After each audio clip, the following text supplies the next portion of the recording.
Here's a very, very, very cool and very sought after bike. So this is a 1980 Can-Am 400. It's an MX-6 model, so it's the motocross version rather than the enduro. I love these things. They're really cool. They came spec'd up with really good suspension, a really good Rotax engine, which are fantastic and still easy to get bits for. Still get all of the bits. And these were like almost like a factory bike that you were buying because of the suspension components and everything like that you got. I mean, one thing that I think is a thing of beauty is that swing arm, that aluminium swing arm, which came like that from the factory. Like a work of art, really. I mean, you don't get stuff like that with new bikes, and if you're doing a twin shock bike, you'll know that to get a bananaed swing arm, aluminium swing arm of that thick gauge aluminium is going to cost you a lot of money. So yeah, really cool thing.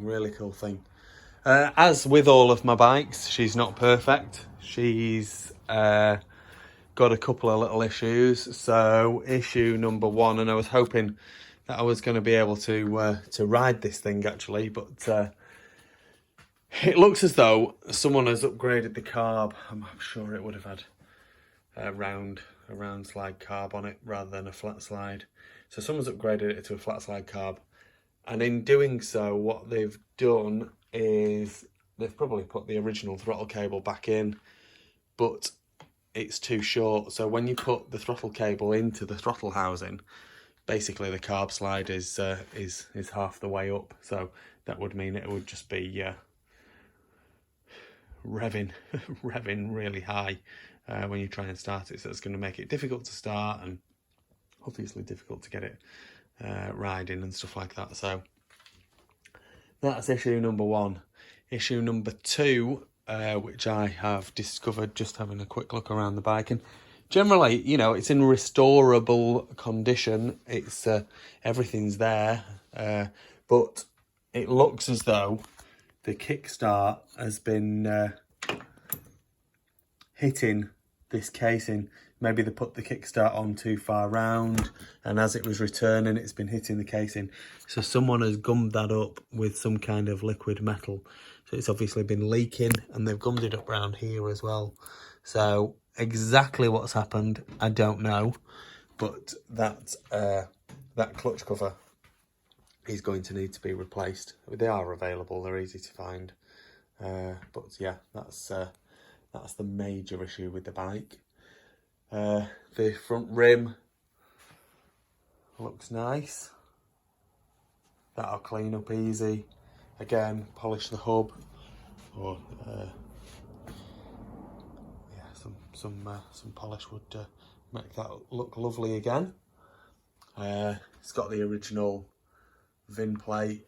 The VIN's stamped into the neck of the bike. So this is all good. The pipe is, other than having little bits of wear, is immaculate. Really nice. Actually, I've just spotted a little ding there, you probably can't see, and I've also spotted a little bit of weld on the back. Now then, maybe there's been a split or something like that there, but other than that, I mean, it's in gorgeous condition, that pipe. Really nice. The side panel's obviously missing. The seat doesn't locate properly, so that's going to need a little bit of work. I'm not sure. There must have been. That was the. Oh yeah, so the seat clicks into the airbox, and then you bolt it down, and there's some bolts on the front of the seat as well, which mount into here. It's got the original Öhlins shocks, which will definitely need a rebuild. These things, the bushes always go, but they're a good bit of kit when they're right. And it's a cool thing. These engines, they're absolutely bomb-proof, and they provide absolutely tons of power. And like I say, the suspension components that's on it, the handling of this bike will be superb. And yeah, should make a very, very, very cool thing. So this one is a pre-ordered one. I'd had it up for sale on my website for a while, and then before the container shipped, I put a picture of it on Instagram or whatever, and my flipping phone lit up like a Christmas tree, and people were trying to outbid each other and this, that and the other, but I'd promised a guy who is on my Facebook quite a lot that I'd get back to him first. So anyway, so he confirmed that he wanted it, so it's going to go to a good home, I'm sure. So let's get the gearbox test done. You won't be able to see the front sprocket, but hopefully you'll be able to see, because the chain's on the wrong side, well, on the other side. So let's get that done. There we go. So she's in neutral. First gear. It's a big 400, so it's very difficult to turn the engine over while it's in first. Back into neutral. Second gear. Third gear. Fourth gear. There we go. That's turning the engine over a bit easier. And fifth gear, back down into fourth, back down into third, second, and first, and then back up into neutral. So gearbox is working all fine. I'm going to try and start the bike, which hopefully will go all right, even though it's got that silly throttle cable issue. So I'm going to try and start the bike. I'll have to do it from the right hand side. I'll use my right hand leg because I've got an injured left hand knee. So there we go. So we'll just I'll get it running first, and then I'll fire it up on camera hopefully.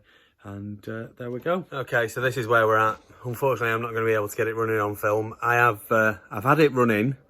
Now like I said, I think they've changed the carb, and the throttle cable's not right for it. So what I've also discovered is that the idle adjustment screw is not actually lifting the carb slide in the carb. So when you think you're adjusting the idle, you're not, and at the moment the slide is snapped shut at the bottom. So you've got to try with the throttle cable to just get it slightly off the bottom, so there's a bit of airflow and a bit of fuel going through there, otherwise it's just dry.